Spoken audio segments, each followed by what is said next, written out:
Toda Rabba. Merci d'être là. En tous les cas, je sais combien les temps sont durs et c'est peut-être une raison supplémentaire pour étudier et puis prendre un temps de distance, d'oxygène. Alors, je ne sais pas si vous repartirez ce soir avec de l'oxygène, mais j'avais envie de réfléchir avec vous. Déjà en fait, le maître mot de mon propos de ce soir, c'est pachad, c'est la peur.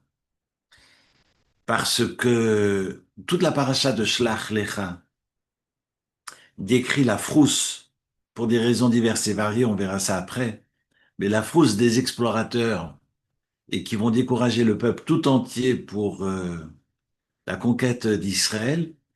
Et on a cette peur qui prend au ventre de tout le peuple et le peuple se met à pleurer cette nuit-là au retour des éclaireurs et c'est la fin finalement de cette sortie d'Égypte. Cette épopée devait s'arrêter là et le peuple devait entrer en Terre Sainte immédiatement et va devoir attendre 38 ans supplémentaires.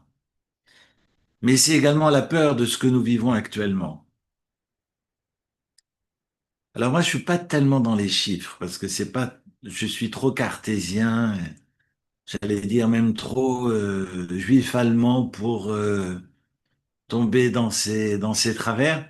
Mais vu que ce sont des messages qui circulent beaucoup sur le net actuellement, alors je me dis, tiens, je vais le reprendre. Et puis, surtout que le Gaon de Vilna, puis Eliyahu Lopian, Rabbi Eliyahu Lopian va l'écrire, c'est un rabbin, un célèbre rabbin qui partira c'est un, fait partie de ces Juifs de l'Est qui montent en Israël et qui décèdent en 1970, à l'âge de 94 ans.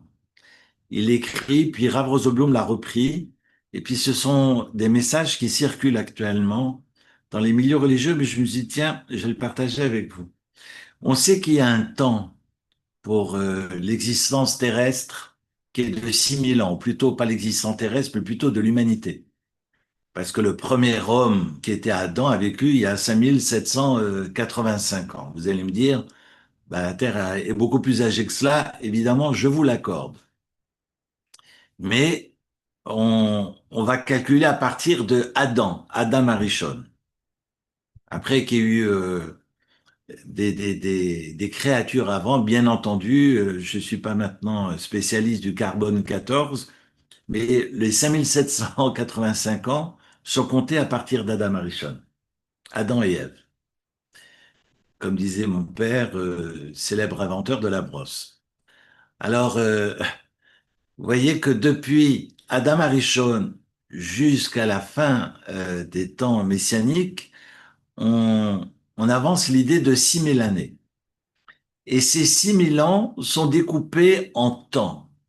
Et ces espaces-temps, en fait, d'après Rav Lopian, sont repris par le roi Salomon dans le texte de Qoheleth. Alors j'ai Qoheleth sous les yeux, je vais vous lire. Il y a un temps pour chaque chose. Et la ledet, et la mout, et la taat, et la kornatua. Alors je vais vous les traduire. Il y a un temps pour naître, un temps pour mourir, un temps pour planter, un temps pour déraciner ce qui a été planté, un temps pour tuer, un temps pour guérir, un temps pour démolir, un temps pour bâtir. Et puis, euh, chaque fois une vision laudative et ensuite péjorative. Il y en a 14. En tout, ça fait 28. 28 ans. Et donc, il y a un temps pour tout et chaque chose a son heure sous le ciel, Tachat Hashamaim, comme dit le roi Salomon dans l'Ecclésiaste, et termine en disant Et Milchama, il y a un temps pour la guerre, Et la Shalom, il y a un temps pour la paix.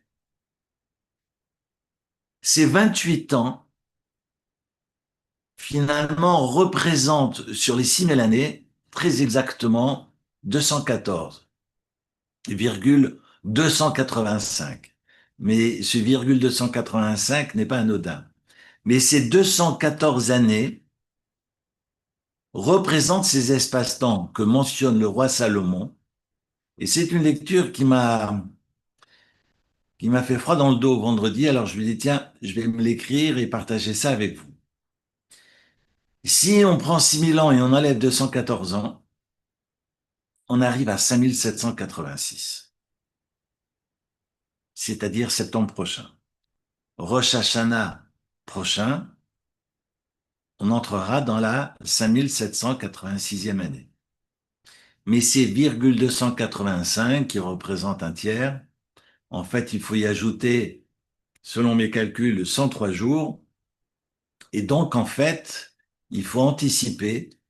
Et ce Et la Shalom, ce temps pour la paix, commence le 17 Sivan.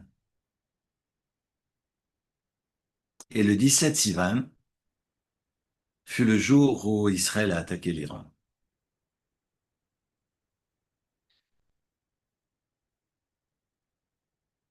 Alors, ça m'a, évidemment, parce que si on se repose que sur des calculs, on ne fait plus rien. C'est pour ça que j'avais un papa de mémoire béni qui s'opposait à ces guématriotes.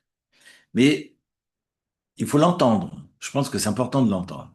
Mais il ne faut pas rester comme ça placide et ne rien faire parce que de toute façon, tout est calcul. C'est faux, bien évidemment. On entre dans une ère qui est une ère qu'on appelle Et la Shalom, le temps de la paix. Il n'y a plus d'Assad, il n'y a plus de Hamas, il n'y a plus de Hezbollah, il n'y a plus de Houthim. Ils sont en train de disparaître les uns après les autres. Évidemment, ça laisse songeur. Et ce temps-là est un temps qui, allez, à l'instar d'un accouchement qui est long et difficile, mais qui vise évidemment le shalom pour la terre entière. Et de rajouter, et ça c'est Rav Rosenblum qui rajoute, que finalement, le seul défaut que nous ayons, c'est la peur. On a peur. Parce qu'on a peur que finalement le bon Dieu ne soit pas avec nous. Et pourquoi il était avec moi ce matin? Je me suis bien réveillé ce matin.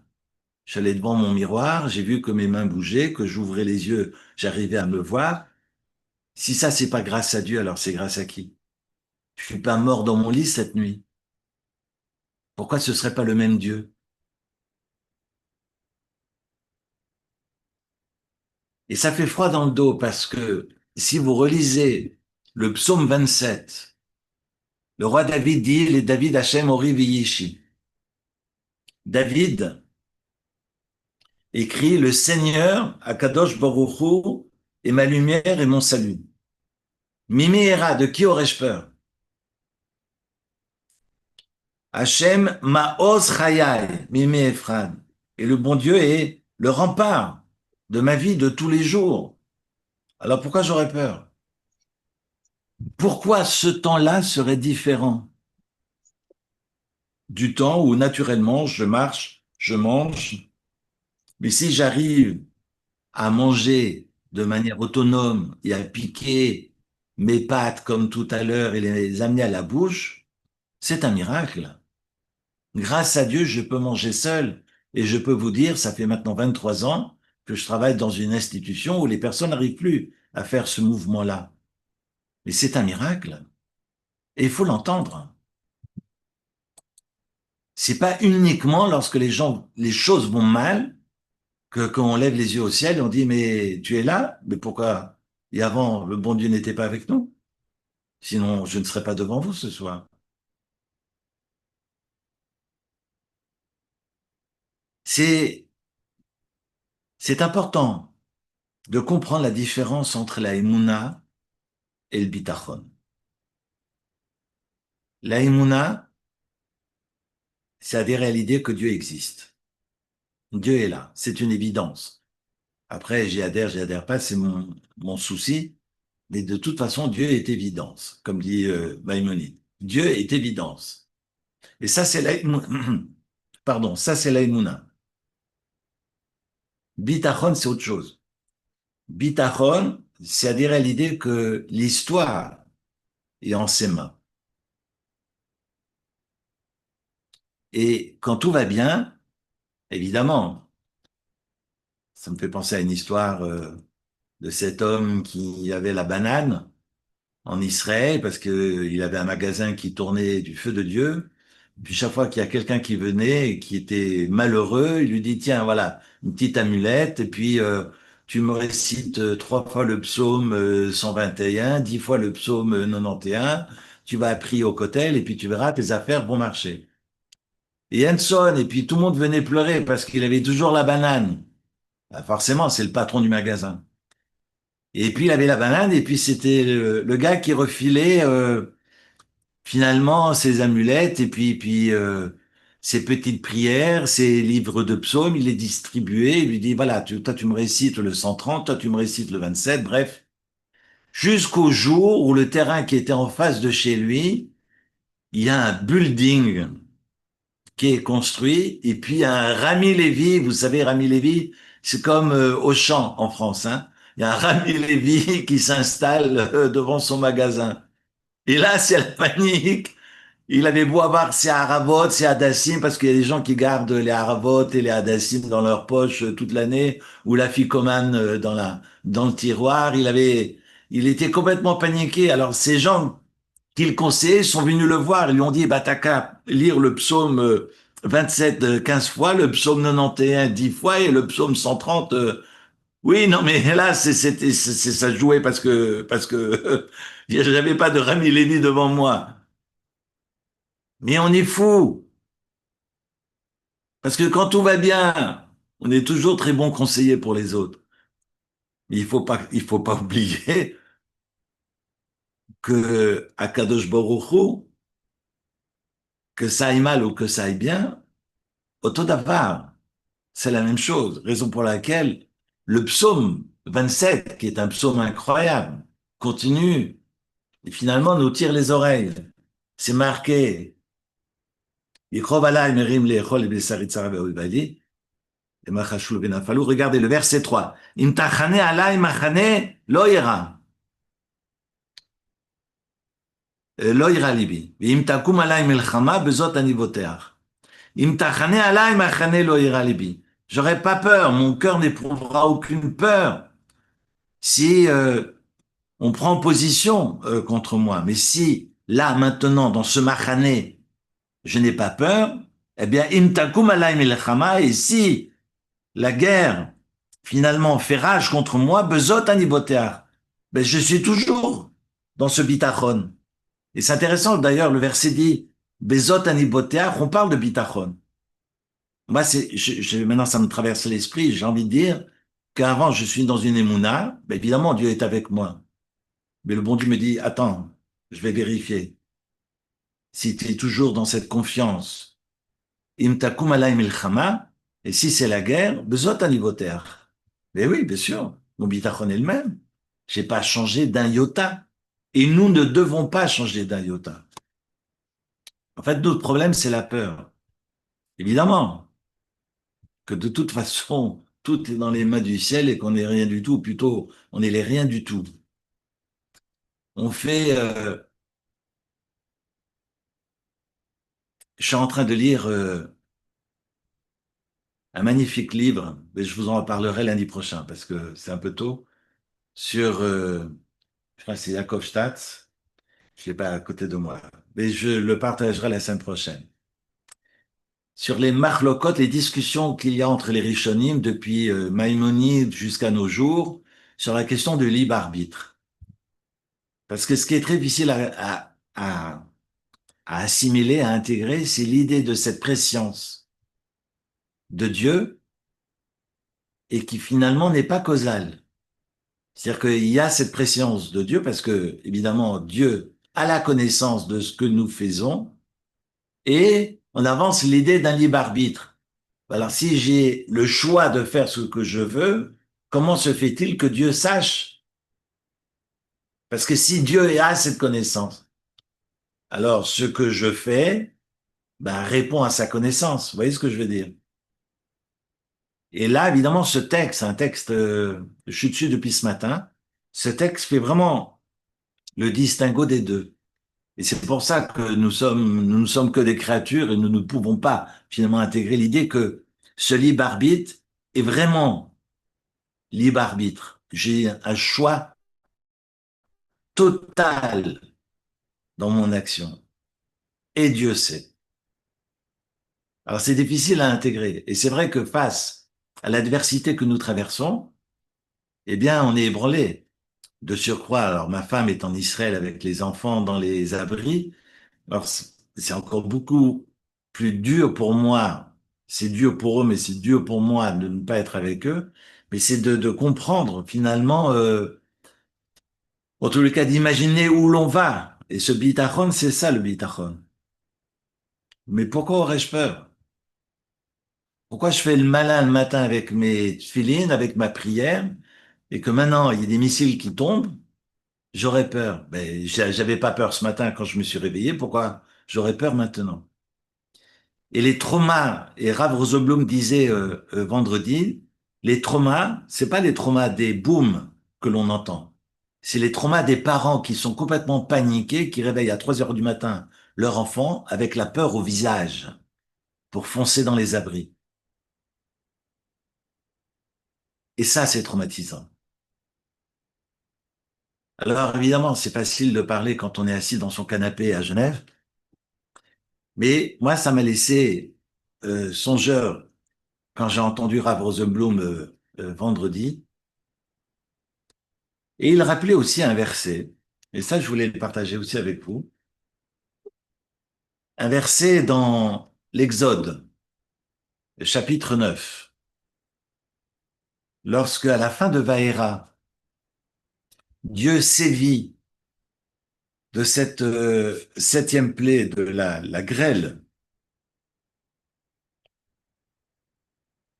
C'est marqué au verset, marqué au verset 24 qu'il y a eu la grêle, ואש מתלקחת בתוך הברד כבד מאוד, אשר לא היה כמוהו בארץ מצרים, et que Dieu donc a mêlé la grêle, l'a mêlée avec le feu au sein de la grêle, et elle était très forte parce que celui qui était dehors, ça lui tombait dessus, il mourait sur place. C'était les missiles balistiques de l'époque. Il y a ceux qui étaient dans les abris, qui étaient à la maison, qui n'étaient pas atteints, parce que ça ne touchait que ceux qui étaient à l'extérieur. Asher lo haya kamou bechol eretz Mitzrayim, mais az haïta legoy. Il n'y avait pas eu de pareil plaie donc dans tout le pays d'Égypte. Et c'est marqué juste au verset d'avant que l'Éternel va produire donc cette grêle avec les tonnerres. C'est marqué que Dieu Nathan kolot ou barad. Et que Dieu va faire pleuvoir cette grêle sur tout le pays d'Égypte. Et le verset 26, là on est au verset 23 et 24, et verset 26, c'est marqué Rak be'eretz Goshen, asher sham ben Israël, uniquement dans le pays de Goshen, dans le delta du Nil, où il y avait là-bas les enfants d'Israël, lo haya barad. Il n'y avait pas la grêle. Mais c'est pas ce qui a marqué dans le verset 23. Dans le verset 23, c'est marqué que Dieu, Nathan kolot ou barad, va produire des tonnerres et de la grêle. Et dans le verset 26, dans le pays de Goshen, il n'y a pas eu de grêle. Donc, il y avait les alarmes, il y avait les azakot, il y avait les tonnerres. Pourquoi?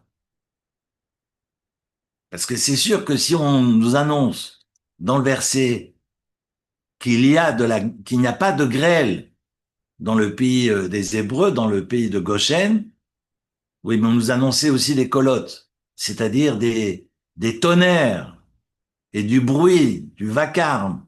Ben, ce vacarme-là, ce bruit-là, était ici, également dans Eretz Goshen. Et d'ailleurs, c'est quand je lis Rachi sur ces missiles, sur Barad, c'est marqué Nes betor Nes, un miracle au milieu d'un autre miracle. Haesh va Barad meoravin, que le feu et la grêle étaient mélangés. Va Barad maïmou. On sait que la grêle, c'est de l'eau. La sot retson konam, mais pour accomplir la volonté de Dieu, asou shalom benem. Le feu et l'eau, ce sont deux éléments qui ne vont pas ensemble. L'oxymore parfait. Asou shalom, ils ont fait la paix entre eux pour frapper. Hein, on voit ça aujourd'hui, les gens qui font la paix entre eux pour frapper l'État d'Israël. Eh bien, vous voyez que ces éléments qui ne cohabitaient pas se sont mis ensemble pour frapper la terre d'Égypte. Et pourtant, dans le pays de Goshen, l'Ohaya Barad, il n'y avait pas de grêle, mais il y avait les Hazakot. Aujourd'hui, une Hazaka, c'est-à-dire une alarme. Et les Hazakot, elles ont beau hurler à Tel Aviv, alors que ça tombe dans le nord. Ou ça a beau hurler dans le nord, et que le missile tombe dans le sud. Vous allez me dire, mais pourquoi ils font hurler partout? Et les textes disent que les colottes qu'il y avait dans Eretz Goshen, c'était pour réveiller les consciences de tout un chacun. On ne fait pas, on ne produit pas de tonnerre uniquement en Égypte. On produit ce tonnerre et ce vacarme, ce bruit, pour secouer les consciences des Hébreux. Et je peux vous dire qu'aujourd'hui, ça secoue. Malheureusement, on est touché, mais ça secoue. Ce texte de Shemot m'a fait froid dans le dos. C'est pour ça que je voulais le partager avec vous.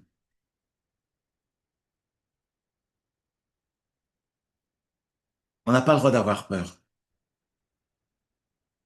On n'a pas le droit. Parce que ça manquerait de... Je manquerais, parce que je suis le premier à avoir peur. Donc je prêche, mais je suis le premier pécheur. C'est-à-dire que j'ai la frousse. Par moments, j'ai la frousse. Mais quand on est dans cette peur, on est mes boules-balles. On est dans la confusion. On raconte l'histoire d'un rave qui était dans son carrosse et le carrosse était en train de courir à travers la forêt. On est dans le shtetl et puis les chassidim qui sont avec le rebbe, avec le rabbin. Et puis à un moment donné, il y a un ravin et puis il y a le carrosse qui dégringole avec les chevaux qui s'emballent et puis ça dévale la pente.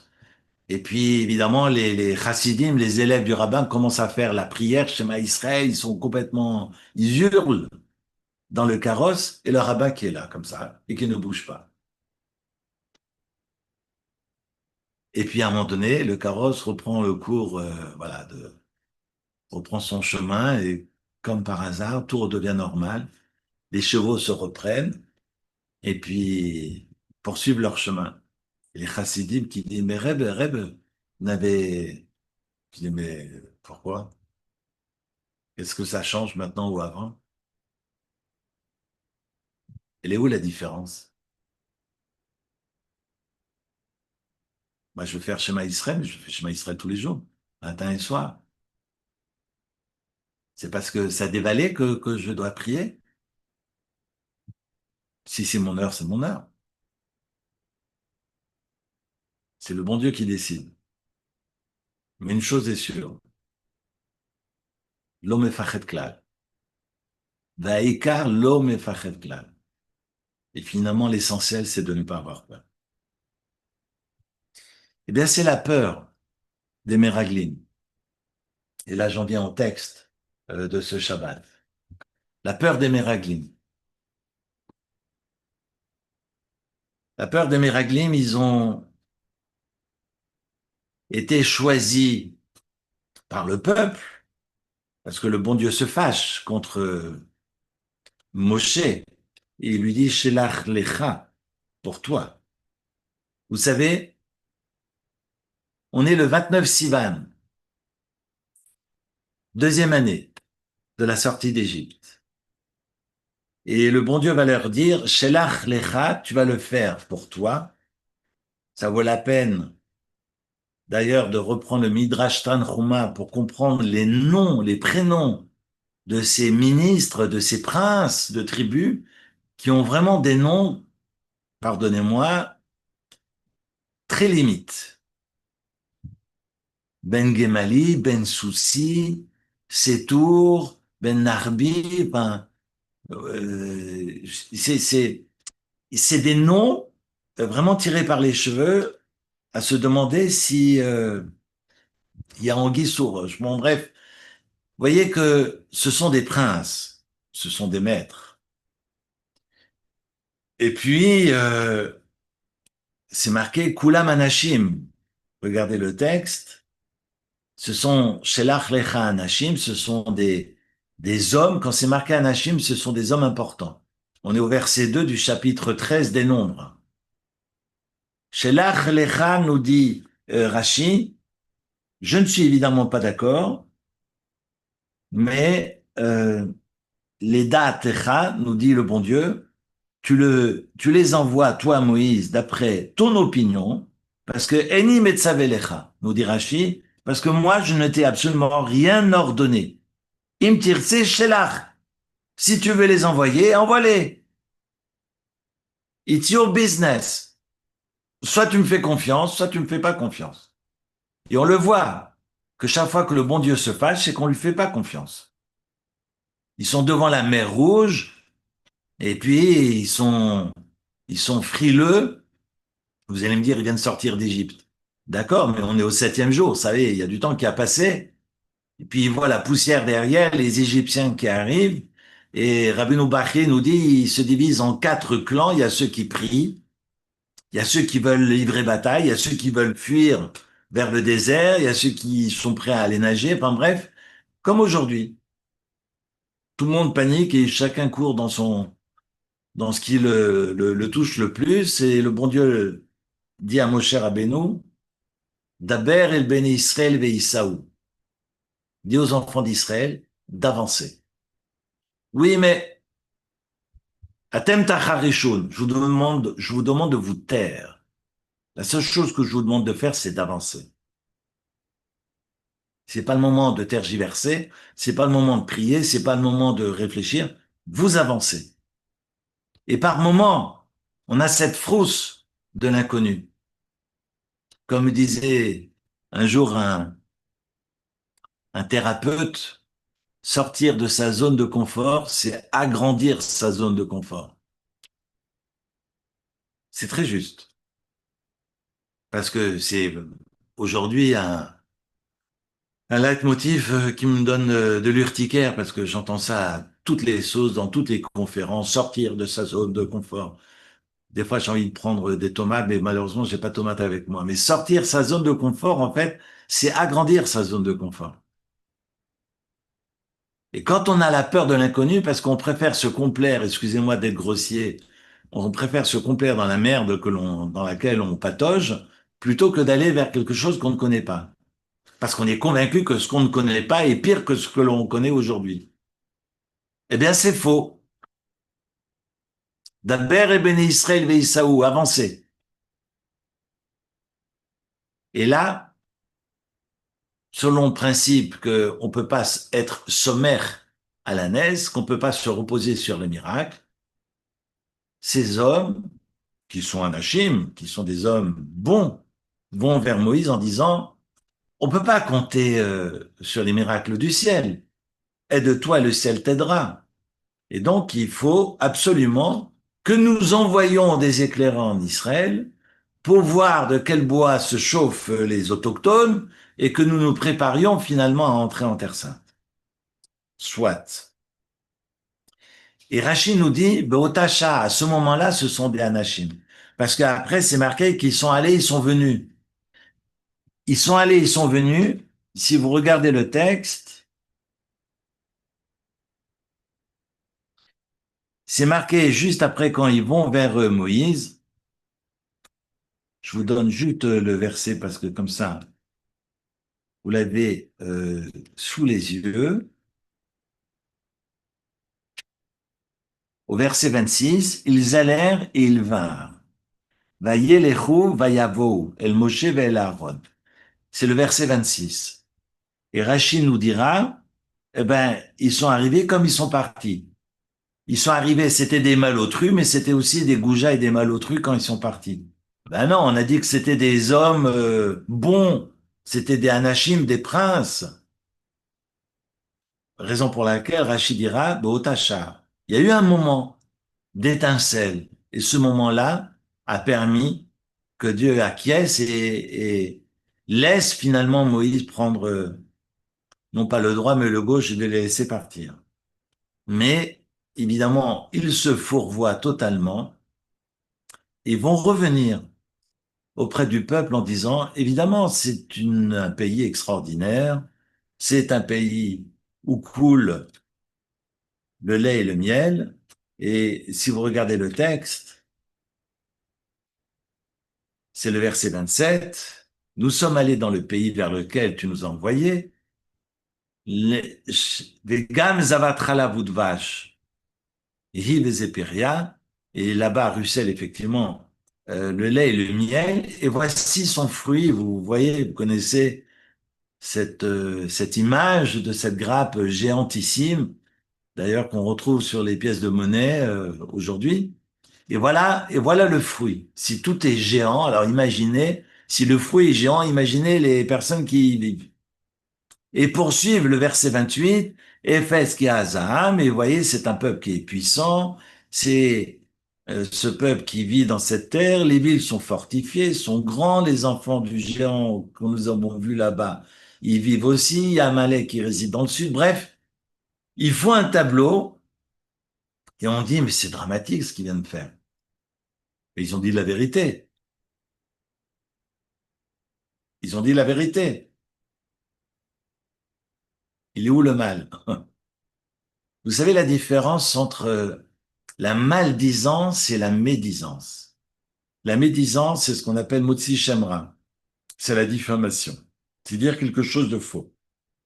Et le lachonara, pas motzi shemra, le lachonara qui veut dire langue mauvaise, c'est la maldisance, comme dit Léon Ashkenazi. Rav Ashkenazi parle de maldisance. J'aime bien ce néologisme pour décrire finalement, je viens raconter une réalité qui est vraie, mais je n'ai pas à la raconter. C'est le propre même du lachonara. Mais quand on voit le texte, il y a un mot qui fait froid dans le dos. On l'a évoqué l'année dernière, rappelez-vous. C'est ce mot Éphès. C'est le premier mot du verset 28. Parce qu'ils disent, voilà, c'est un pays où ruisselle le lait, le miel, voici ses fruits. Mais ceux qui habitent le pays, ils auraient pu continuer en disant, et puis le pays, il y a des gens qui y vivent, il y a des fortifications immenses, et and so on. Ça n'aurait pas été finalement mal perçu, mal accueilli. Ce mot Éphès, nous disent les commentateurs, et en l'occurrence Nachmanide dans son commentaire sur la Torah, dit que c'était le mot de trop.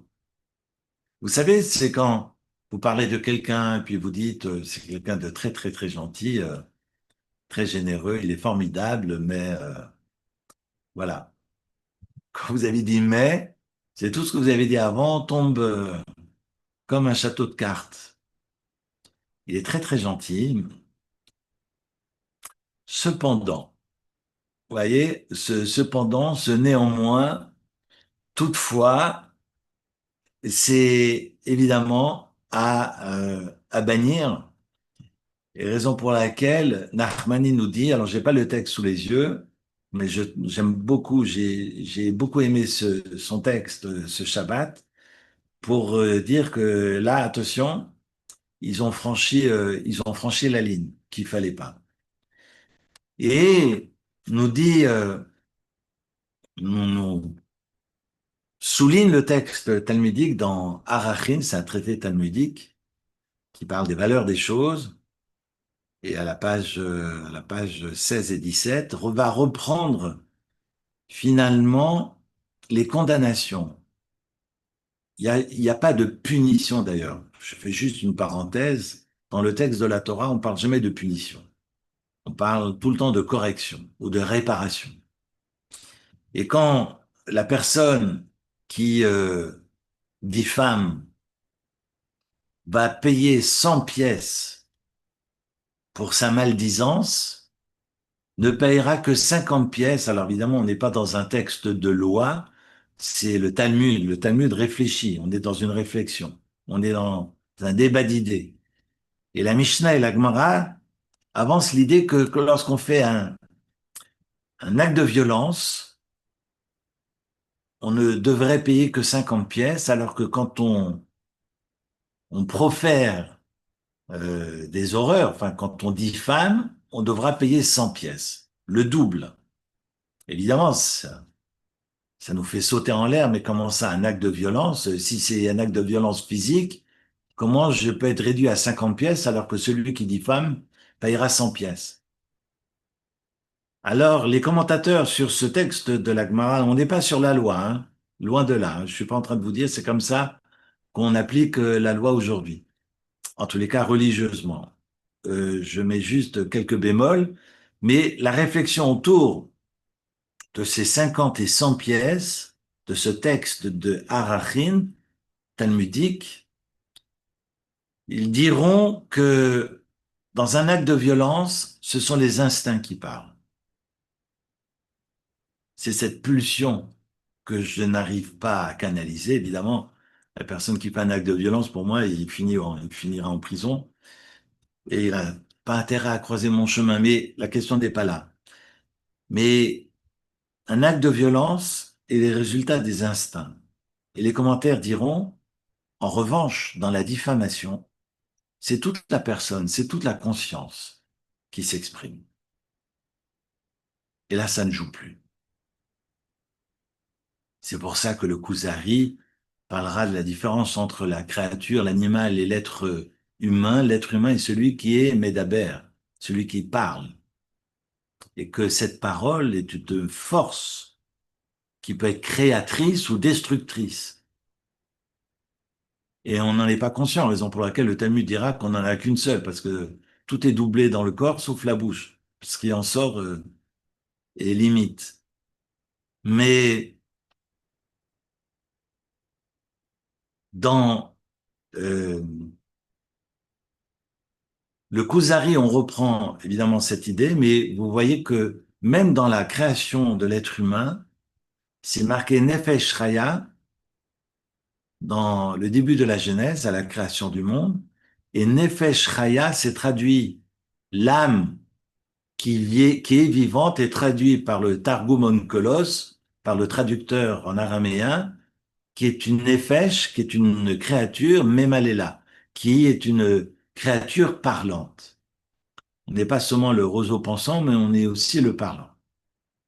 Et je crois vraiment que, d'ailleurs, je vais un peu plus loin, j'extrapole pas trop, mais de toute façon, l'être humain est celui qui est en lien.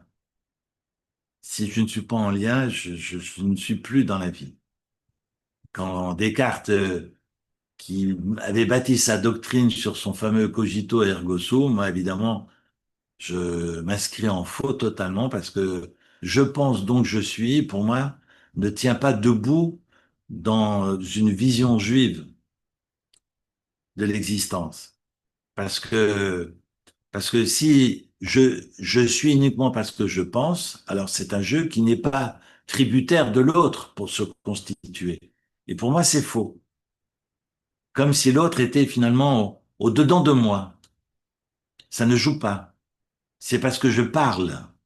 Je suis dans la relation, dans une expression, non pas dans une communication. Ça, c'est pour les iPhones. Mais je parle avec l'autre. Et c'est cette relation qui prévaut dans la Torah. Et maintenant, lorsque je me parle et que je détruis finalement tous les rêves du peuple, c'est dramatique. C'est tellement dramatique que le bon Dieu se fâche contre l'âme Israël. Il s'est fâché pour le veau d'or. Mais le veau d'or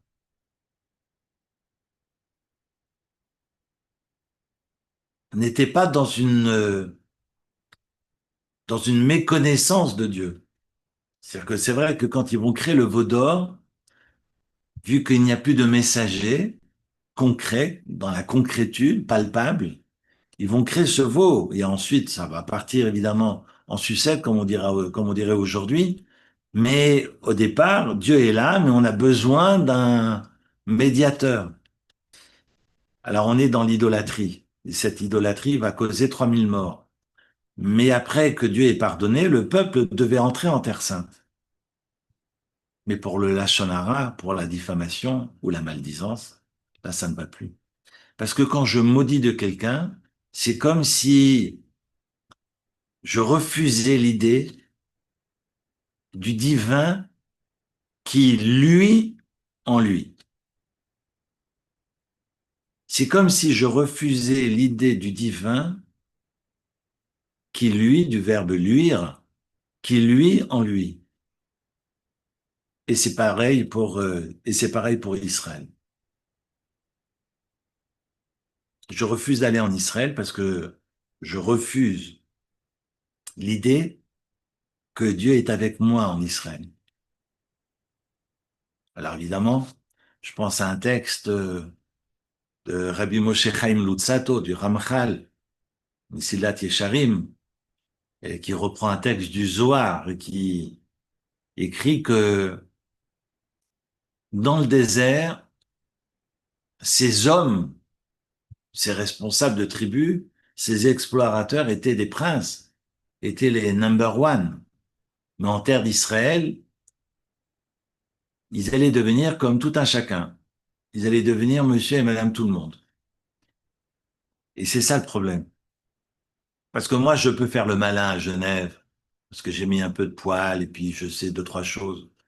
Mais j'arrive en Israël, mais j'arrive même pas à la cheville de tous ces gens qui étudient du matin au soir. Et puis pas seulement. Je racontais l'histoire ce Shabbat. C'est un souvenir d'il y a 40 ans où j'étais à Tibériade, à une station de bus. J'attendais, je fais comme ça. Non, je suis pas encore dans le bus, mais j'attendais dans la station et puis il y a un balayeur de rue qui s'arrête et qui discute du daf yomi avec un passant qui attendait le bus avec moi. Le daf yomi, c'est l'étude de la page talmudique du jour. Là, on est à la page 5 d'Avodah Zarah. Voilà, c'est le daf yomi du jour. Mais, vous voyez, il discutait. Il discutait Talmud avec un gars qui attendait le bus. Et je lui dis, mais attendez, moi qui comprends rien au Talmud et j'ai ce balayeur de rue avec son balai dans la main qui discute Talmud, bah, je comprends le Zohar. Parce qu'on peut pavaner et faire les malins quand on est dans le désert, parce que c'est le désert. Mais quand on arrive en Israël, on n'est plus rien. Et je peux vous dire qu'il n'y a pas que ceux qui sont dans les écoles qui étudient, tout le monde étudie. Mon cousin me disait que quand il entrait dans son tank, il avait, il avait son Talmud avec lui. Mini Talmud. Mais dans les pauses, il ouvrait son Talmud et il étudiait. Pourquoi? Il y a que ceux qui sont dans les chivot qui étudient. Tout le monde étudie. La spiritualité est tellement puissante et c'est tellement chargé que par moments, on préfère rester dans le désert. C'est trop lourd. Cette voix divine, soit elle libère, soit elle étouffe. Et les Meraglim préfèrent rester dans le désert. Vaïkar lo mefachet klal. Ils ont peur. Ils ont peur de perdre leur médaille, nous dit le Zohar.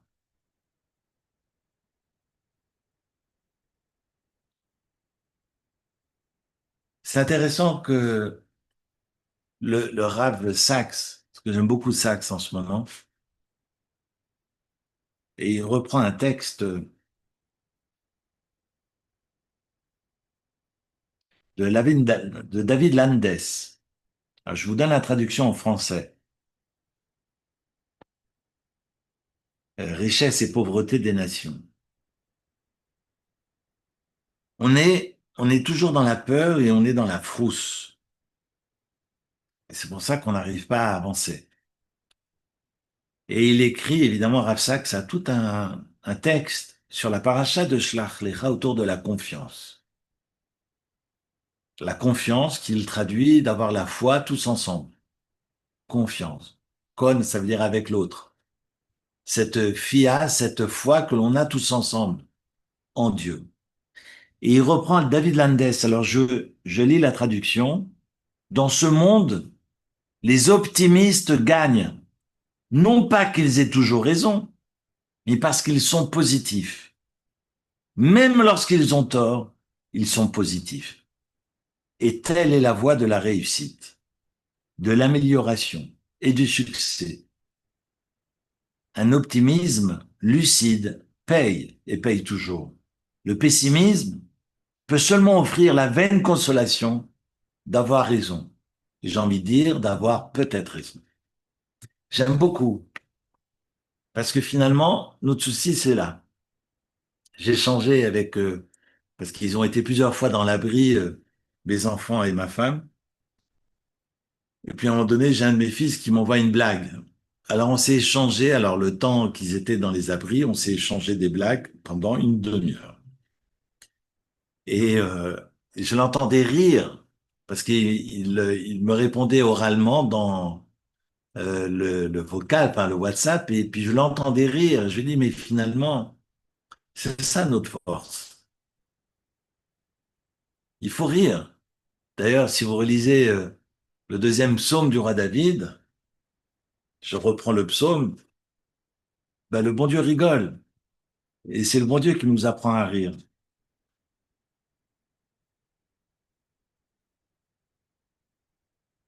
Lamar Hageshu Goyim Oleumim Yegurik. Pourquoi les peuples se démènent? Bizarre d'ailleurs, c'est assez actuel. Et les nations s'agitent dans de vains projets. C'est le psaume 2. Les rois de la terre, alors je vous lis la traduction. Les rois de la terre se soulèvent, les princes se liguent ensemble contre Dieu et son Mashiach. Brisons, bref. Et pendant ce temps-là, que fait le bon Dieu? Yoshev Bashamaïm Israq, le bon Dieu, réside dans les cieux et rigole.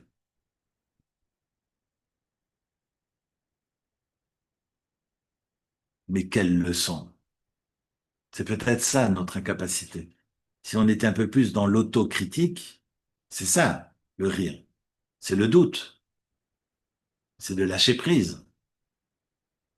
Et si on était dans ce lâcher prise, et on s'abandonne finalement au dessein du ciel, ben on irait beaucoup mieux dans nos têtes. J'ai envie de finir avec le Netziv, et après j'arrête de vous embêter. Le père de Bar-Ilan, vous connaissez l'université Bar-Ilan? Eh bien, son père, Naftali Tzvi Yehuda Berlin, qui est mort en 1893, qui est né à Mir, en Russie, et qui a ensuite été le Rosh Yeshiva de Vologine. Et il reprend ce verset qui m'a beaucoup perturbé. C'est pour ça que j'ai écrit et que j'ai partagé avec vous dans le Zoom un texte autour de ce verset-là. C'est le verset 21 du chapitre 14. Dieu va pardonner.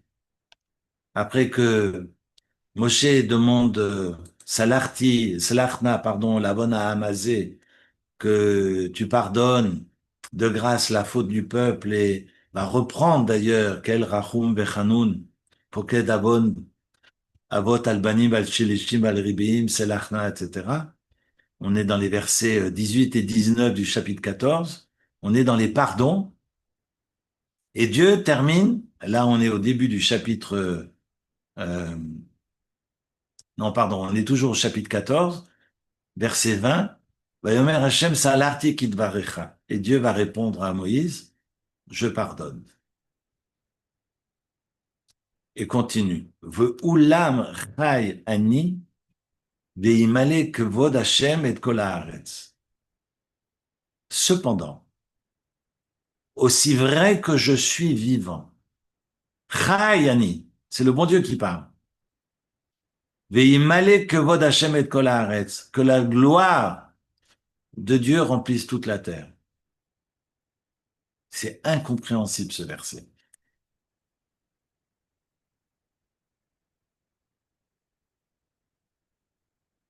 Rachid dira, de la même manière que ma gloire remplit toute la terre, car Hakim Lahem, évidemment, j'accomplirai à leur sujet j'ai promis. Mais évidemment, c'est difficile comme verset. Et Naftali Yehuda Berlin écrit, et je lis juste un extrait parce que c'est très long, mais je vous lis juste un extrait. שמזה שנגזר פיזור ישראל בכל הארצות, ונגלה באמת כבוד השם על ידי ישראל. On peut le lire de manière péjorative comme on peut le lire de manière laudative. Et que le bon Dieu dit, on va changer de paradigme. Je voulais que cette lumière rayonne depuis le temple de Jérusalem. Et on sait quand bien même Salomon a fait le maximum pour que ça puisse rayonner et que Ezra et Nehemia, qui ne reviendront d'ailleurs qu'avec 40 000, d'après le Talmud, 40 000 personnes, c'est une Gemara dans tout vote. Donc, ils vont tous rester à Genève, pardon, ils vont tous rester en Babylonie après la destruction du premier temple. Parce qu'ils sont bien à Genève. Enfin, pardon, ils sont bien en Babylonie, en Iran d'aujourd'hui. Parce que le Talmud a été rédigé en Iran. Parce que la Perse, n'a rien à voir avec les pays arabes. Je dis ça, je dis rien. Bref. Et donc, Ezra et Nehemia ne reviendront qu'avec 40 000 personnes. C'est pas moi qui le dis, c'est Rachid qui l'écrit. Eh bien, cela signifie, d'après le Netziv, c'est l'acronyme de Naftali Tzvi Yehuda Berlin, Berla, Barilan, il dira que finalement, le bon Dieu va changer son fusil d'épaule, si j'ose dire. Que jusque-là, le paradigme voulait que les bénis Israël rayonnent depuis Israël. Maintenant, il va falloir rayonner depuis l'exil, de partout à travers le monde, et pas seulement depuis Israël. Que la lumière rayonne de partout. Le Kevod Hashem, la gloire divine, évidemment, c'est pas un droit, c'est un devoir, c'est la responsabilité que nous avons, chacune et chacun, de faire rayonner cette parole là où nous nous trouvons. Alors vous allez me dire, mais c'est quoi la différence entre l'exil et Israël? C'est une autre question. Mais que maintenant, notre devoir, en tant que juif de l'exil, mais on peut être aussi dans l'exil si on est en Israël. Ça dépend dans quel état d'esprit je suis en Israël. Mais ça, on pourrait en reparler.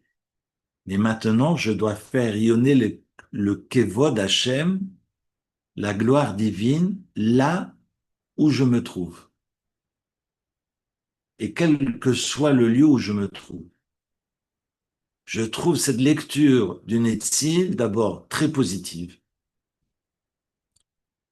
et que ce n'est pas forcément un pis-aller de nous retrouver en exil, mais qu'on a une responsabilité qui est différente que celle du roi Salomon, que celle finalement prévue initialement, et qu'après la faute des Méraglim, après la faute des explorateurs qui tenaient absolument à rester dans le désert, Dieu a dit, OK, mais ce sont des droits, mais ce sont surtout et avant tout des devoirs. Vous allez devoir faire rayonner la gloire divine là où vous vous trouvez. Sur ce, très bonne soirée. Bonsoir Eric, merci beaucoup. Merci beaucoup, Eric. Merci. Voilà. Merci beaucoup. Merci. Merci Très bonne soirée à tous. Merci beaucoup, Eric. Bonne Merci, Eric. soirée. Bon appétit. Merci Eric. Merci beaucoup, Erev Tov. Et Retov les Koulam à lundi prochain. Amen. Tout aille bien. Amen, amen. Sur autoroute. Amen.